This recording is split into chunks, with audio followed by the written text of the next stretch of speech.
اللہ کے نام پہ خرچ کرو، یہ روزے کی زکوٰۃ ہے جو غریب کی عید کو اچھا کرنے کے لیے ہے۔ اور گندم کے حساب سے نہ دو، کشمش کے حساب سے دو، کشمش کے حساب سے دو، کھجور کے حساب سے دو۔ گندم 2 سیر بنتی ہے، کشمش 3 کلو بنتی ہے، کھجور 3 کلو بنتی ہے۔ جاؤ بازار میں پوچھو کیا ریٹ ہے، پھر اس کو ادا کرو کہ میرے رب کو سخی سے پیار۔ حنین کی جنگ میں فتح ہو چکی، مال غنیمت کٹھا، پوری وادی بھری ہوئی تھی اونٹوں سے، 100 اونٹ وادی میں کھڑے تھے۔ صفان بن امیہ اوپر سے کلمہ پڑھ چکے ہیں، اندر سے منافق ہیں۔ وہ اونٹوں کو نا یوں یوں دیکھ رہے، مجھے دیکھو، ایسے ایسے دیکھ رہے۔ اللہ کے نبی قریب کھڑے تھے، ہر تھوڑے دیر بعد وہ یوں دیکھتے یوں دیکھتے۔ اونٹ تو عرب کی پسندیدہ شے، تو میرے نبی کی نظر پڑ گئی کہ صفان یوں دیکھ رہا ہے، یوں دیکھ۔ آپ نے کہا صفان یہ اونٹوں کی وادی بھری ہوئی تینوں چنگی لگتی پہ؟ کہا جی بڑی چنگی لگ رہی۔ کہا جا سارے تینوں ہدیہ۔ کہا اشہد انک رسول اللہ، اب گواہی دیتا ہوں آپ سچے رسول ہیں۔ اتنی بڑی سخاوت نبی کر سکتا اور کوئی نہیں کر سکتا۔ پھر اس نے مکے میں آ کے اعلان کیا، لوگو آمنوا بمحمد فإن یؤتی عطاء لا یخشى الفقر۔ ارے لے آؤ ایمان محمد مصطفیٰ صلی اللہ علیہ وسلم کی رسالت پر کہ ان کی سخاوت سے میں جان گیا ہوں کہ وہ سچے رسول ہیں، اللہ کو سخی سے پیار ہے۔ عبد الرحیم خانہ جا رہے تھے دلی سے آگرے، تو شام کو پڑاؤ ڈالا۔ یہ جہانگیر کے بھی وزیر تھے، اکبر کے بھی وزیر تھے۔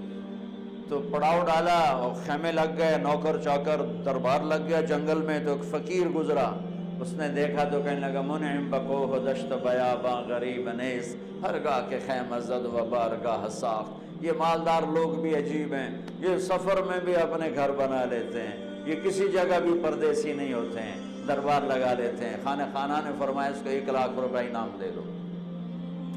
اگلے دن اگلے پڑاؤ میں خیمے لگائے، نوکر چاکر بیٹھے، وزیر اعظم جو تھے۔ پھر وہ فقیر گزرا، اس نے پھر شعر پڑھا منعم بکوہ دشت بیاباں غریب نیز۔ انہوں نے کہا اس کو 1 لاکھ روپے انعام دے دو۔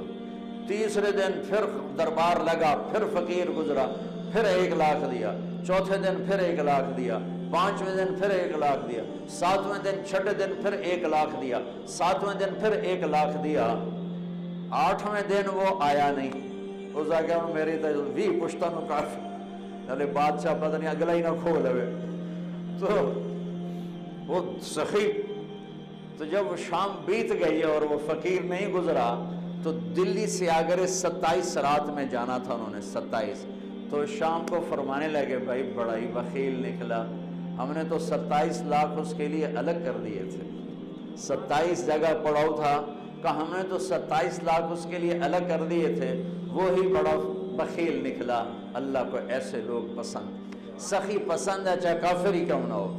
کسریٰ نوشیروان کا پوتا خسرو پرویز، اس کے دربار میں ایک مچھیرا مچھلی لایا، اس کو بڑی پسند ہے، انہوں نے کہا تو 4000 دینار دے دیا۔ 4000 دینار تو کئی کروڑ روپیہ بنتا ہے۔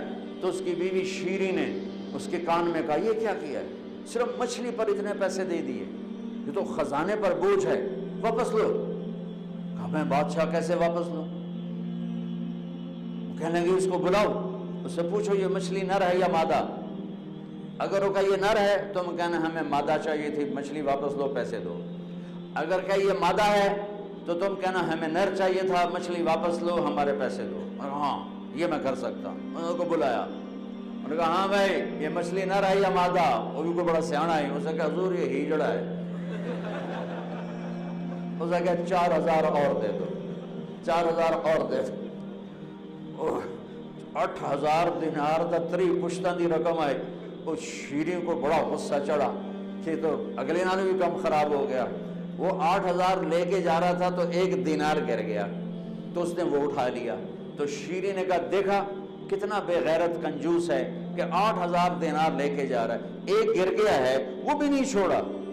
ایسے بخیل کی کبھی قدر نہیں کرنی چاہیے، سارے پیسے واپس لے لو۔ اور وہ اپنی شیریں سے بڑا دبتا تھا، انہوں نے کہا پھر بولا آیا بھائی، ارے تجھے اتنی دولت دے دی، 1 دینار گر گیا تھا کیوں اٹھایا؟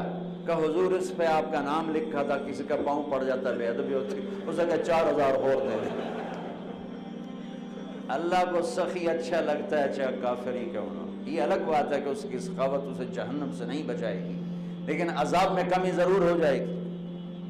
تو تو میرے رب نے سخاوت کو پسند کیا، بخل سے نفرت کی۔ میرے نبی آپ نے فرمایا اللہ الاجود الاجود وانا اجود ولد آدم، سب سے بڑا سخی اللہ ہے اور اللہ کے بعد سب سے بڑا سخی تمہارا حبیب ہے۔ آپ کرتا پہن کے باہر نکلے، ایک صحابی نے کہا یا رسول اللہ یہ کرتا مجھے دے دیں، مجھے بڑا اچھا لگ رہا ہے۔ آپ نے کرتا اتار کے دے دیا اور خود کرتے کے بغیر تھے، چادر باندھی ہوئی کرتے کے بغیر۔ نماز کا وقت آ گیا اور نماز لیٹ ہو رہی ہے، بلال یا رسول اللہ نماز کا، میرے پاس تو کرتا کوئی نہیں۔ اللہ، تو صحابہ نے اس کو ڈانٹا، تجھے شرم نہیں آئی؟ اللہ کے نبی کے پاس ایک ہی کرتا تھا اور تو نے وہ بھی لے لیا کہ اللہ کی قسم میں نے کسی لالچ کی وجہ سے نہیں مانگا، میں نے اس لیے مانگا کہ میرے نبی کے بدن پہ لگا ہے، میں جب مروں گا اسے اپنا کفن بناؤں، اس لیے مانگا۔ پھر آپ نے ایک پڑوسی انصاری عورت سے چادر منگوائی، چادر اوپر اوڑھ کر، اور آپ نے جا کر نماز پڑھائی۔ یہ میرے نبی کی سخاوت۔ تو بھائیو، اللہ کو سخی پسند ہے، تو اللہ کے نام پہ افطاریاں کراؤ، اور کم از کم یہ ہے کہ روزے کی زکوٰۃ دو، جس کو صدقہ فطر کہا جاتا ہے، اور گندم کے حساب سے مت دو، یا کشمش کے حساب سے دو، یا کھجور کے حساب سے دو۔ اور تیسری چیز اس میں اعتکاف ہے۔ میرے نبی، میں نے آپ سے عرض کیا کہ پورا مہینہ بیٹھے، 20 دن بیٹھے، 10 دن بیٹھے، 10 دن مستقل ساری زندگی کا آپ کا جتنے 9 رمضان آپ کے مقدر میں تھے آپ نے ان کو استعمال فرمایا، کہ اعتکاف والا اللہ کا اتنا محبوب ہو جاتا ہے کہ ہم جو اعتکاف کے بغیر ہوں گے، ہم اگر نفل پڑھیں گے تو بندگی عبادت لکھی جائے گی، نہیں پڑھیں گے نہیں لکھا جائے گا۔